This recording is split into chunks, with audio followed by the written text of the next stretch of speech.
Ici, nous allons conjuguer do comme verbe, mais aussi le do peut être un opérateur.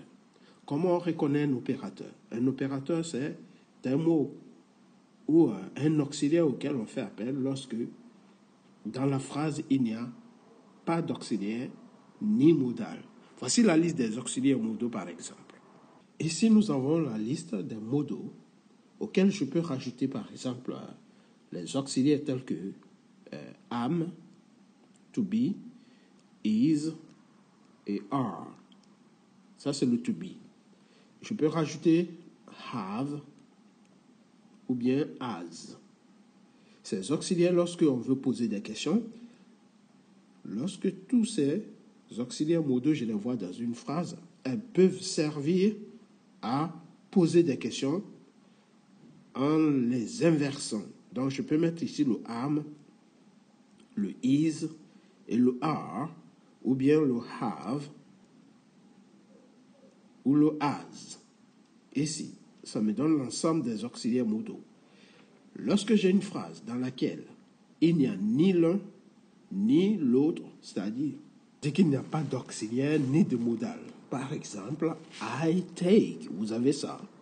I take. Take ne figure pas dans la liste des auxiliaires modaux qui sont ici. Vous voyez, dans cette liste, il n'y a pas take. Donc, take est un verbe qui n'est ni auxiliaire ni modal. Ce verbe, ici, si je dois faire la forme négative avec take, comme avec n'importe quel verbe qui n'est ni auxiliaire ni modal, je vais faire appel à l'opérateur do. Ici, c'est do not. Do not. Ici, c'est la contraction de do not qui donne le don't. Je colle les deux, je vire tout simplement le O qui est ici. Je le remplace par l'apostrophe et ça me donne don't. Donc, au lieu de dire I do not take, je dis I don't take. You don't take. Le does not, ici, does not. Ça donne ici le doesn't. Je colle, je vire le O ici. Je remplace par l'apostrophe et ça me donne doesn't. C'est la même chose lorsqu'on est à la forme interrogative qui est ici. On fait appel à l'opérateur do. En réalité, le do qui vient ici ne vient de nulle part. Il existe, mais sauf que on ne l'utilisait pas. Regardez par exemple. Et si nous avons I take, vous voyez, le do ici, qui est presque invisible, existe. Moi, on ne l'utilise pas, on dit I take. Je saute exprès le do, pardon, I take. Je peux dire I do take, mais si je mets I do take, c'est une forme d'insistance. C'est comme si on mettait en doute ce que j'étais en train de faire ou dire. Donc, si je dis I do take, you do take, he does take, j'insiste. Or, il n'y a pas lieu d'insister. Donc, l'utilisation du do ici n'est pas obligatoire. C'est pour cela que lorsque on conjugue, on utilise directement. Ici, on passe directement de là à là. I take, you take, he takes, she takes, et ainsi de suite. Par contre, le do devient obligatoire lorsqu'il s'agit de la forme négative. Nous allons faire appel au do qui n'était pas obligatoire ici. Il va devenir obligatoire ici. Le do va devenir obligatoire ici aussi à la forme interrogative. Ici, le do devient obligatoire. Pourquoi? Parce que il n'y a pas d'auxiliaire modal dans la phrase. Si nous n'avions pas le do ici, de toute façon, on ne l'a pas. Quand on parle normalement, on ne met pas le do. Même si on sait qu'il existe, on ne le met pas. Par contre, lorsque je fais ma phrase à la forme négative, je suis obligé de dire I don't take. Don't, c'est do not. Comme je l'ai dit tout à l'heure, le do not qui devient une contraction en donnant don't ici. Donc, I do not take, you do not take, je ne prends pas, tu ne prends pas, il ne prend pas. Does not, doesn't take, doesn't. Et le don't revient ici.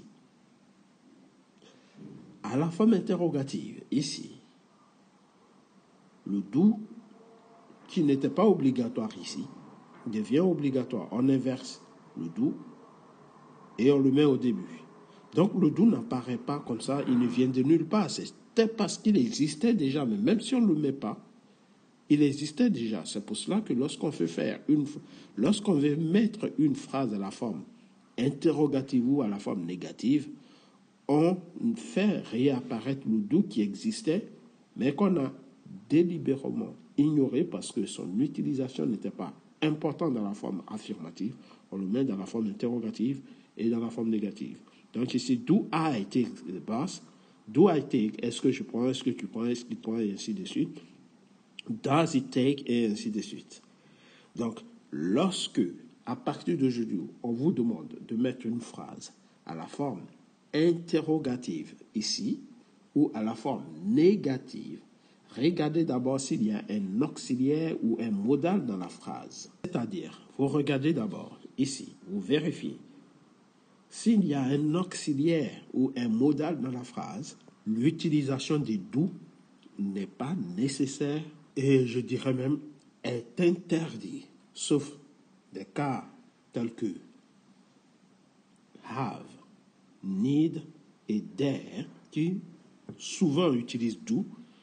La plupart des autres, on met do que lorsqu'il n'y a pas d'auxiliaire modal dans la phrase. D'accord? On va faire des exemples, vous verrez tout à l'heure. Mais attention, le do est aussi un verbe, il n'est pas seulement opérateur. Le do est un verbe à part entière. Par exemple, do veut dire faire. Donc, si je conjugue le verbe faire, ce n'est pas la même chose que l'opérateur do qui est ici. Do en tant que verbe, si je dis I do, je fais. You do, il fait. He does, she does, it does. Il fait, elle fait. We do, you do, they do. Pourquoi on met does ici? Parce que le O interdit le S directement. Avant de mettre un S à un O, il faut d'abord rajouter un E. Et comme do finit par un O, on ne peut pas mettre S directement au O. Do le S. C'est pour cela que vous verrez des mots tels que tomatoes. Il y a toujours shoes. Il y a toujours le E avant le S. Alright? Good. Go, vous direz aussi goes. Il y a un E avant le S à la troisième personne du singulier, bien sûr. Donc, je reviens à notre do, qui est un verbe à part entière. Par contre, regardez bien la forme ici, la forme interrogative. Lorsque je suis à la forme interrogative, je fais apparaître le verbe do ici, parce que ce n'est pas un auxiliaire ici, c'est un verbe. Par contre, le do, qui est un opérateur dont je vous ai parlé, n'empêche qu'il est là, même s'il y a répétition du son. Do I do my homework? Est-ce que je fais mes devoirs? Do you do your homework? Est-ce que tu fais tes devoirs, par exemple? Donc, le do ici, ça c'est le verbe faire. Et le do ici, c'est l'opérateur qui joue le rôle d'auxiliaire. Un auxiliaire, c'est un mot qui sert à l'utilisation, qui sert à compléter un autre verbe. Il vient dans la construction d'un autre verbe, il vient en aide. C'est pour ça qu'on dit auxiliaire.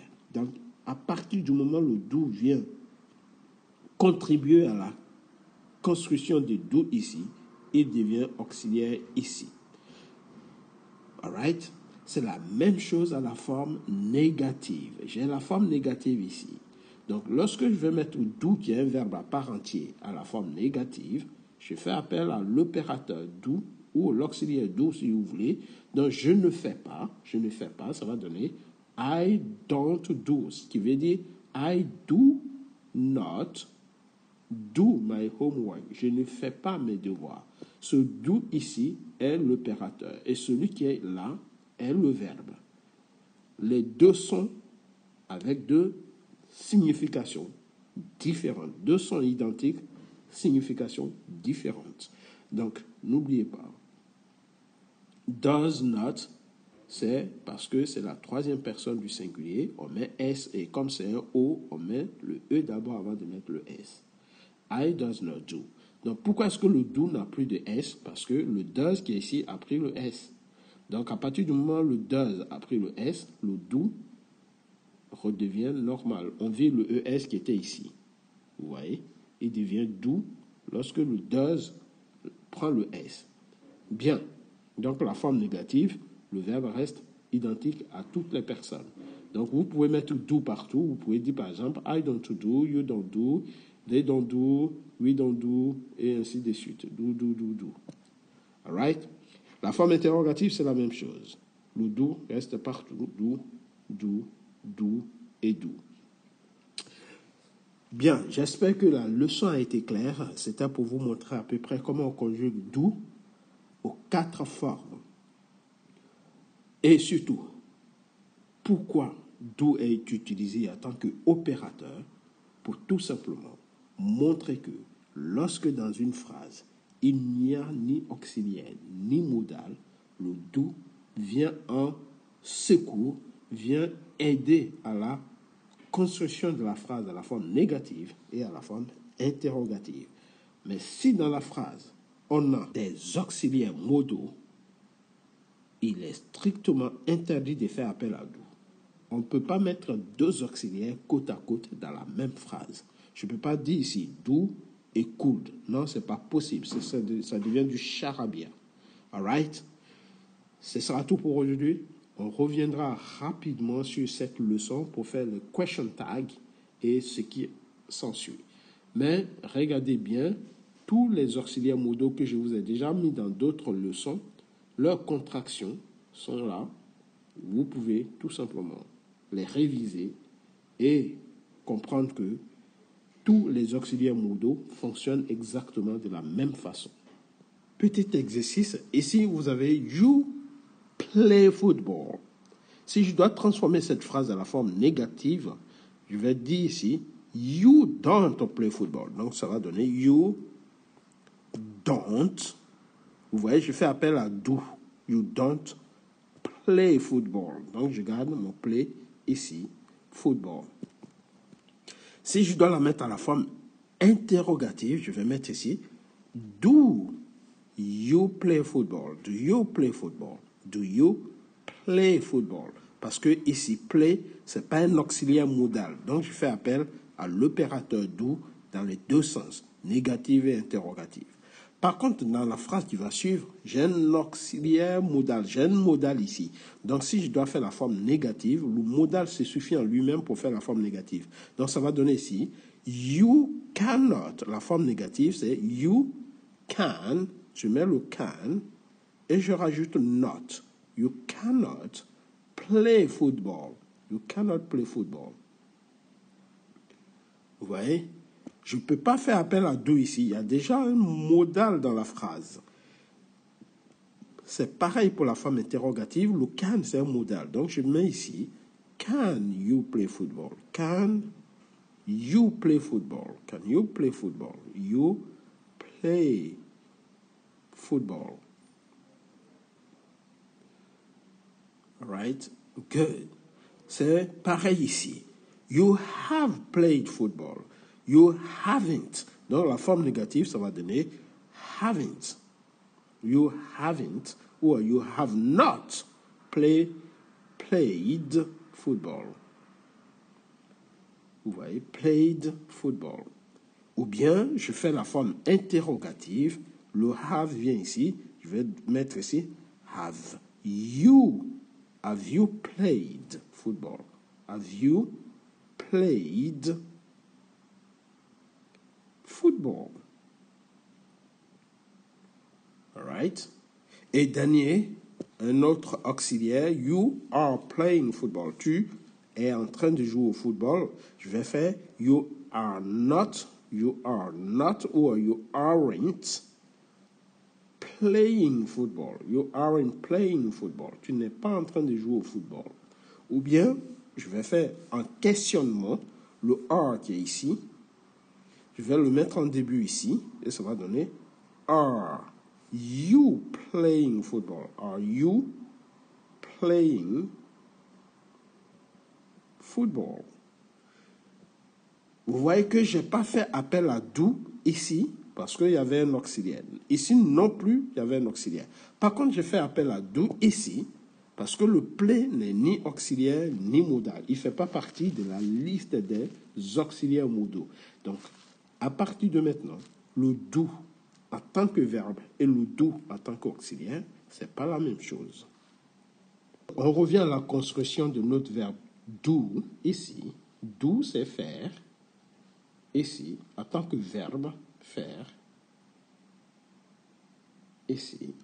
Et do devient tout simplement, ici, un opérateur lorsqu'on veut faire la forme négative. Et il devient un opérateur lorsqu'on veut faire la forme interrogative. Bon, on peut l'utiliser en tant que verbe à part entière, ici. Ici, il n'est ni auxiliaire ni modal. Ça, c'est le verbe qui est utilisé tel qu'il doit être, c'est-à-dire le verbe faire, qu'on conjugue tout simplement. Je fais, I do, tu fais, you do, it does, il fait, she does, elle fait, it does. Il ou elle fait, we do, nous faisons, you do, vous faites, they do, ils ou elles font. Alright, guys? La forme hétéronégative, bien sûr, on inverse tout simplement. Ici, la contraction. Don't I do? Est-ce que je ne fais pas mes devoirs comme il faut? Don't I do my homework? C'est un questionnement dans lequel il y a la forme négative, tout simplement. Donc, c'est une façon de dire, est-ce que je ne fais pas mes devoirs? Au cas où quelqu'un met en doute votre travail ou quoi que ce soit, vous utilisez la forme hétéronégative. All right? Don't you do your homework? Ne fais-tu pas tes devoirs? Aujourd'hui, je vais être sûr. Donc, j'ai un petit doute. J'insiste là-dessus. Forme hétéronégative. Ce sera tout pour aujourd'hui. N'hésitez pas. Likez la vidéo. Partagez la vidéo. Abonnez-vous pour ne rater aucun contenu, aucune autre vidéo à venir. Take it easy, guys. And see you next time. C'était une petite leçon avec l'opérateur do et le verbe do. J'espère avoir été clair et si ce n'est pas le cas, je reprendrai rapidement la leçon pour encore vous expliquer davantage. Take it easy, guys, and see you next time. Goodbye.